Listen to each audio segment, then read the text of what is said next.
Now we'll move on to another division where, you know, quietly in the NFC South, the Tampa Bay Buccaneers have dominated this division for the better part of half a decade with, you know, a guy that's totally revitalized his career in Baker Mayfield since being shipped out, in my opinion, unjustifiably by the Browns.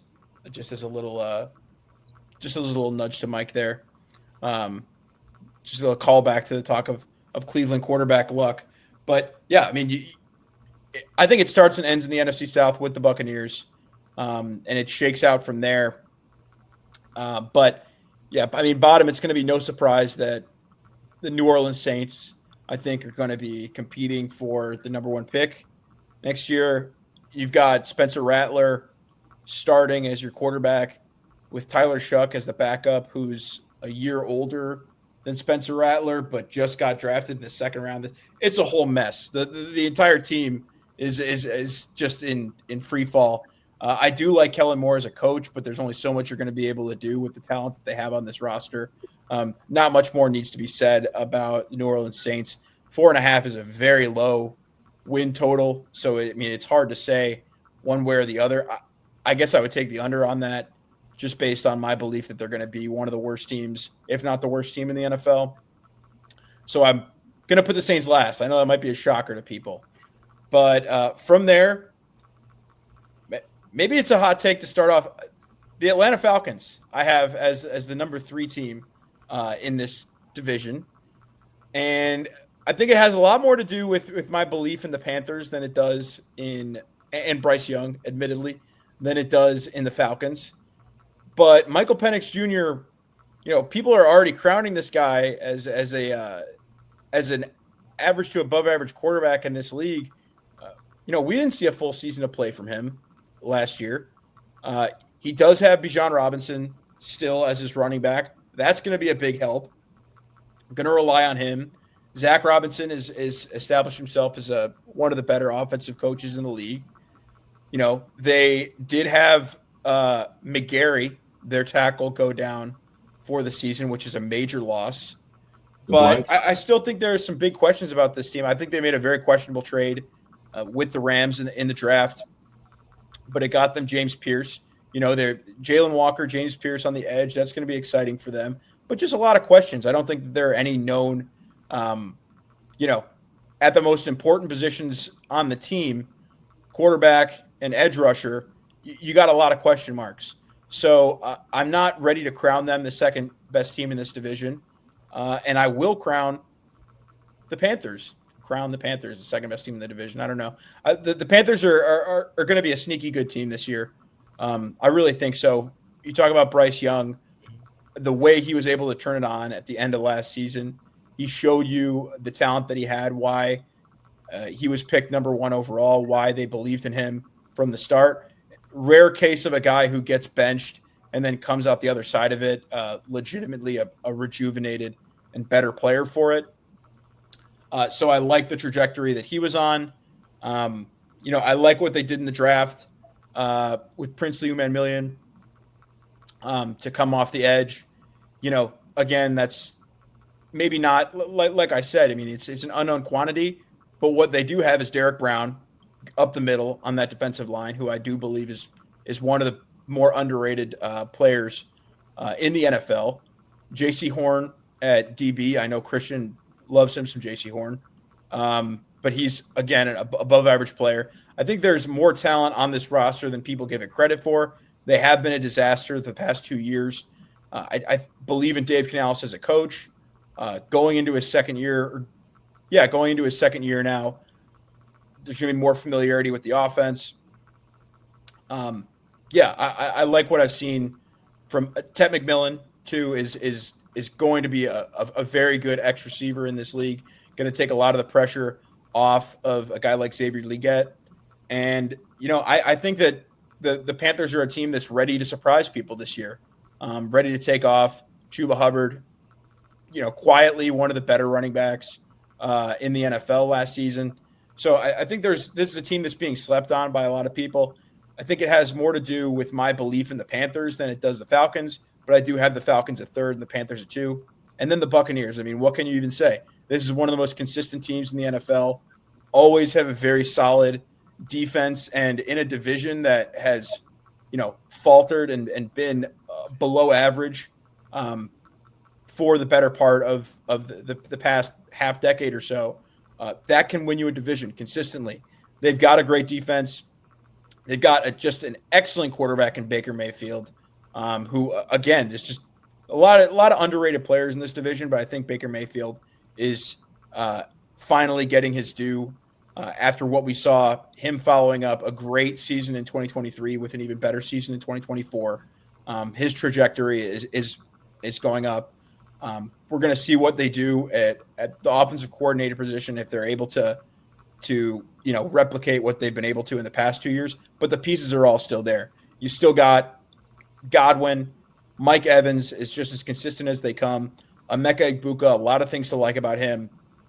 Jalen McMillan. There's Bucky Irving. I mean, you've got talent across that offense. You've got a very solid defense. You don't need to, reinvent the wheel here to pick the Buccaneers to win the NFC South like they do pretty much every year. So, yeah, I do have the Buccaneers winning over 9.5 games. They'll probably sit around 10 wins just based on the fact that they're in the NFC South and they'll be able to kind of bottom feed a little bit in that sense. But, yeah, 2 guaranteed wins against the Saints will help with that. That's how I've got the NFC South shaking out. Maybe I'll be the only guy with the Panthers above the Falcons, but I'm curious to hear what your guys' opinions are on the NFC South. Turtle, what do you think? Yeah, I'm with you on the Panthers. I really like the Panthers coming this year. I think Bryce Young for the last 6 to 8 weeks in the prior season looked really good. I mean, he had a game where he had 5 touchdowns. I think things started to click for him once he came back from the Andy Dalton show for a couple weeks. Maybe all it took was him just sitting on the sidelines and just seeing things from a different lens. But he came back and look. I don't know if Bryce Young's going to be a top 5 quarterback in the NFL at any point in his career, but I certainly think he can be a kind of like in the 2-0 range, maybe. I know it might sound bad, but like in the 8 to 14 type range of quarterbacks, and you can win with that level of play, I think. Look, they did a lot to upgrade the receiver room. Obviously, they traded Adam Thielen, but I like Leggett, Ted McMillan, explosive player from Arizona. Jalen Coker showed some flashes last year. They obviously like him enough to trade Thielen, the Xavier Leggett translator. So I don't know, we might not be able to hear Leggett what he says anymore because they traded his translator away. But they beefed up their offensive line. The offensive line, I think, is in probably the top half of the league now. So I think that offense is going to look a little bit better, and their defense, I think, has taken some nice steps in the right direction. So look, it's a division that they can be competitive in, and I wouldn't be shocked if the Panthers won. This happens in the NFL all the time. There's always a team that goes worst to first, and so I'm not saying they'll go first here, but they should be much improved. So I don't think your Panthers take as high as it is, and Atlanta. I don't think Atlanta's defense is any good. With the Matthew Judon band-aid on their pass rush obviously didn't work. So they went out and drafted 2 rookies, which I don't think James Pierce is all that good, to be quite honest with you. I think that they giving up a first-round pick next year for him is a kind of feels like a pipe dream in a way.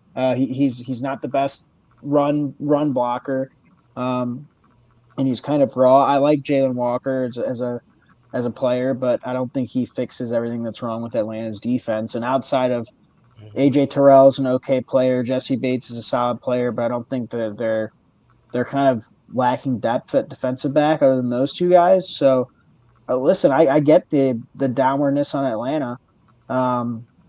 So I like your order. I do. And I think Tampa's going to be good again this year. And I don't need to say anything about the Saints other than Tyler Shuck. Yeah, I mean, you got to try to draft quarterbacks when you can, but maybe Davis Mills for a first-round pick to the Saints. Who doesn't like that idea? Money Mills. I mean, just squeeze a Spoken draft like a pick out of Texans fan. him. They need a Spoken like a quarterback. Caserio believer that the Caserio could get it done. Who knows? Yeah, who knows? But other than that, I don't have a lot of qualms in their order. I'm with you. I think the Panthers are going to be better than people think this year. I agree with you there, Turtle. Here's the one thing I think. I think the Falcons finished third, but it's not because of offense. I think Michael Penix has a really good year this year. I mean, right now, looking at it, he's got one of the most the best to utilize backfields that any quarterback going into his second season is going to have. Um, I mean, endless opportunities. You want to talk about Kyle Pitts and Drake London? I mean, it's right there. I feel like he does have the arm strength to do it. I like there are parts to like on the Jeff Ulbrich defense. I mean, you get continuity with Jesse Bates. I think Jesse Bates is probably going to have double-digit turnovers going for him. If we're talking about a legitimate, somebody on the outside, like it's there. I mean, I think it's there for like coverage alignments and being like aggressive, like an actual blitzing guy from the secondary. And then, is it a hot take? I don't know what you guys feel about him, but Darnell Mooney, breakout star for the Falcons. I mean, I'm just saying. Darnell Mooney is what he is at this point. This guy watched too much. This guy watched too much quarterback. Or way too much quarterback. No, they made Darnell Mooney like way more relevant than Drake London. You would think Darnell Mooney was like the Falcons go-to He's got an guy in with the producers of quarterback. No, dude, there's not enough like linebacker help. There's no one outside at cornerback outside of AJ Terrell. I got the Bucks here to take it. I mean, just off of I think the Falcons beat out the Panthers, but I think the Panthers are coming. I mean, what they've done to their entire offensive line to protect Bryce Young, I think Xavier Legette is going to be someone who's legitimate. And you just gave him Tet McMillan, who is a legit. I mean, would anyone say that he's not the number one there? They have Chuba Hubbard, and they have Rico Dowdle that they just picked up from the Cowboys. They have weapons. They have the ability to protect the quarterback. They have everyone that could rush the line. I think the question really is going to be linebackers and secondary for them, how it's going to fare. But what I want, I mean, Pat, I think there's legitimate. There are legitimate questions for the Buccaneers. I mean, they just lost Liam Cohen. We're going to get a first-time play caller that's going to be calling plays for Baker Mayfield. You have a very good run game. Tristan Wirfs, I think there's already questions about his health going into the season. He passed his physical. He did pass the physical. Okay, yeah, okay. So, I mean, Chris Godwin is already, what he is at this point with the injury, and I mean, I think big year for Emeka Egbuka. I think a very big year for. Give me Mike a name. Evans? Name. I think of Kate Otten, my dog. No, I'm very curious to see though how it was going to be because I mean you're talking about an offensive play caller who put Bucky Irvin on the board and but did phase out the passing game with Rachaad White, and I'm very curious to see where that split comes in the backfield. You still have Baker Mayfield. I don't know. They're still going to win it. I'm pretty sure of that. I think there's too many questions for Atlanta. The Saints are what they are, but I think the Panthers are going to be surprising, especially with the upgrades to the offensive line. And I think Tet McMillan and Xavier Legette make incredible jumps as playmakers for Bryce Young. I got it. Bucks, Falcons, Panthers, Saints. And I think it's the same as you, Pat, and same as you, Turtle. Well, me and Pat had the Panthers as two. So, I mean, you can join the train if you want. But I'm good. I thought that's what you were going to go with. I'm good. No. I was also sensing some Baker hesitancy, some Baker skepticism in your analysis there. No, there wasn't. We can delve deeper into it as we talk about the Bucs. The only Baker skepticism comes from the fact that he has a first-time play caller and I've seen what That's been his whole career. Well, That's been Baker Mayfield's entire career. I is saw what playing he for did first with time play Todd call. Haley. I saw what he did with Todd. I mean, there are questions there. He kind of got I was thinking of Freddie Kitchens, but he basically like Baker Mayfield's the whole reason Freddie Kitchens has a retirement fund right now because he got that 1 year as head coach with the Browns after Baker's rookie year. So, anyways, I mean, we can get to that later, but yeah. All I'm saying is there are questions with the Bucs I don't think people are talking enough about. My player to watch in the Bucs, Sean Tucker. I think he's going to be their RB2 this year. I think Rachaad White is down the depth chart. And they and also, Sean Tucker looked good last year. And they also added Josh Williams from LSU. I think he's going to play a lot too. Yeah. I think Rashad's hurt. He might be like banged up right now, but he kind of always is though. Yeah, right, exactly. But with the Bucs, I think the one letdown I think I see with the Bucs is Hassan Reddick. I don't think he's going to live up to his contract this offseason. But I still think they have the division kind of wrapped up. To your Falcons and Panthers point, I'm going to stick with Michael. I think the Falcons are better. I think the Panthers are kind of a poor man's version of the Falcons right now, if you think about it. I mean, Ted McMillan, I think he's a poor man's version of Drake London. You look at the draft that they both had. I mean, the Falcons got 2 first-round edge rushers. Panthers basically got 2 second-round edge rushers. They drafted Lathan Ransom, and they got the TCU kid, Trevon Moehrig, this offseason. I think that's really similar to getting Xavier Watts and Billy Bowman and adding them to Jesse Bates. So it's really kind of weird how similar they are as teams. Like J.C. Horn and A.J. Terrell kind of feel like the only good players on their respective teams. Derek Brown, I'm a huge fan of Derek Brown. I was going to say. He didn't play last year. So we'll see. I think I saw this today. I think Raheem Morris said that Xavier Watts is one of the starting safeties for the Falcons. He is, and he's starting right now. They cut Jordan Fuller, but they just signed him back to the team, to the roster. So yeah, I'm excited about the draft that they had. I think they had a really good draft defensively. Caleb McGarry, losing him sucks because he is the blindside tackle for them. They traded for Michael Jarrell in Seattle. Hopefully he can come in and just fill in. But besides that, I mean, Bijan Robinson and Chuba Hubbard, I think Chuba's kind of a poor man's version of Bijan Robinson. He's been quietly a really good player. He's really good. And then I think Rico Dowdle could be a poor man's version of Tyler Algier. I think he's right there. So, and I'm a huge fan of Tyson Etienne as well. Pat, where'd you have the Panthers going? I had the Panthers at number 2 in this division. Number 2. My only question is their front seven, man. Like, it's a fair question, but you could ask the same question to the team that you put ahead of them, the Falcons. Yeah.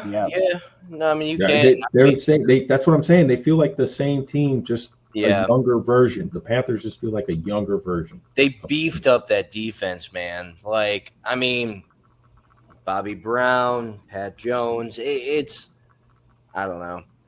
You guys, here's the one push I have for the Panthers though is, I mean, the guy.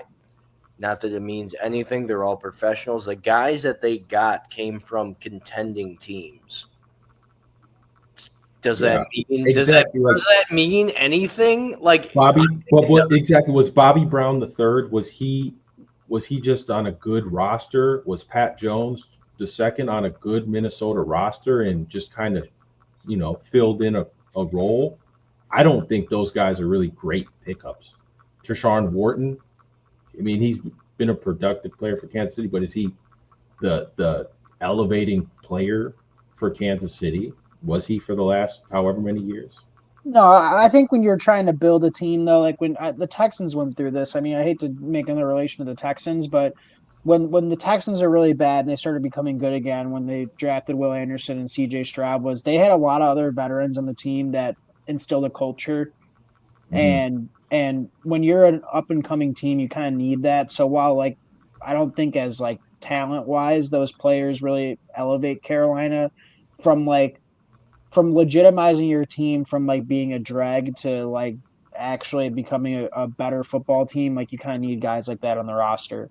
Yeah. So There's again, I something maybe in love. knowing how to win, right? In the Yeah. maybe NFL, I that's mean, worth maybe Yeah. that's not that's not worth like jumping to like a 10-win football team or an 11 football team, but that can take you from a maybe a 5-win team to a 7-win team, Yeah. just off of and it kind of takes like a year or two for a head coach and like Callahan to instill a different culture that was was there before Frank Reich and Matt Rule and just like kind of disasters there.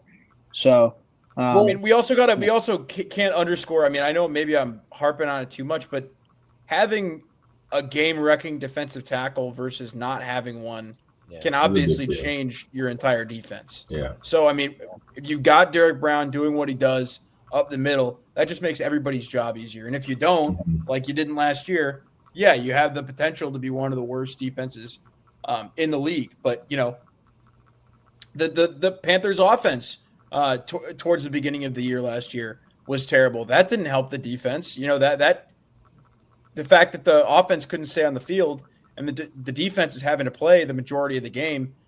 That's going to put pressure that maybe won't be there this year. I think there's a lot of potential for improvement across that defense, but I understand the concerns, obviously. And how did the Panthers here's finish the year? Sorry, Mike. I was say how did the Panthers finish the year? Did I gotta look this up. You can go they ahead, they Mike, while I look finished, this they up. finished pretty well, but here's a take.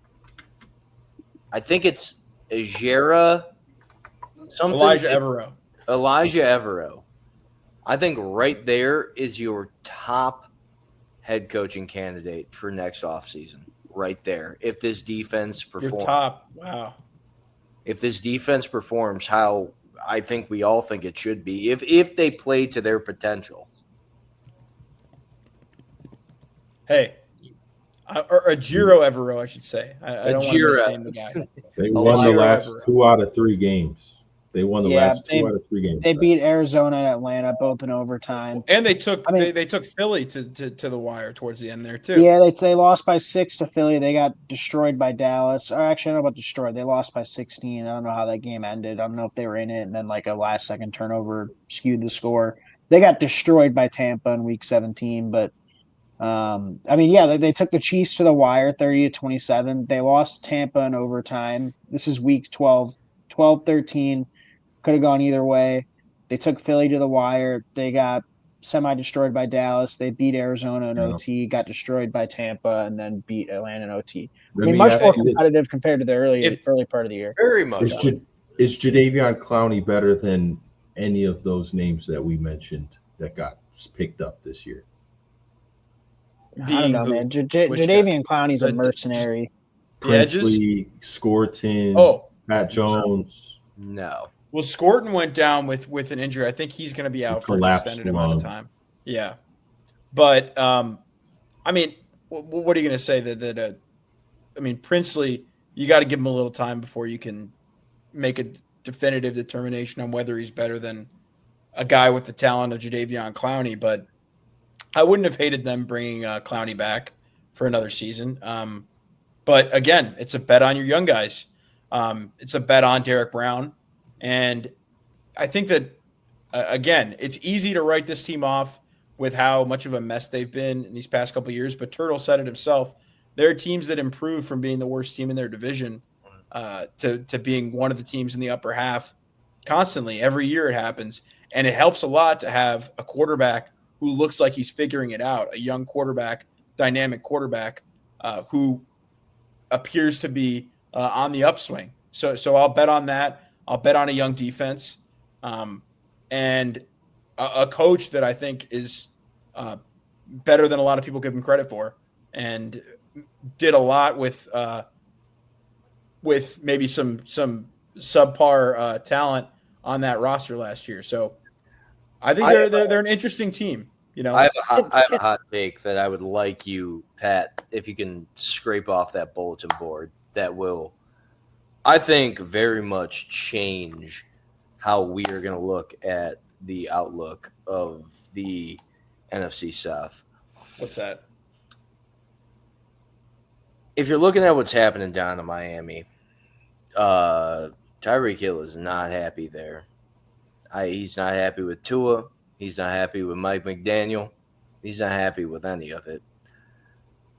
I very much think with a guy like Zach Robinson and Michael Penix that the Atlanta Falcons are going to probably make a push for Tyreek Hill to bring him on as a wide receiver one next to Drake London. And I think that would very much change a lot of what we think about the NFC South. I don't know. That'd be an interesting move. I mean, that'd be fun for sure. I mean, it would definitely shake it up. I'm excited to see Kyle Pitts this year. I'm excited to see Kyle Pitts as well. And I think I'm not falling into the trap again. I can't say anything good about Kyle Pitts. Been burned too many times. It does feel different. I drafted him in fantasy. Did you see how he had an 1,000-yard? He had an 1,000-yard season. Did you see? And he got the majority of that when Michael Penix was playing quarterback. I think the Kyle Pitts stuff is just so over.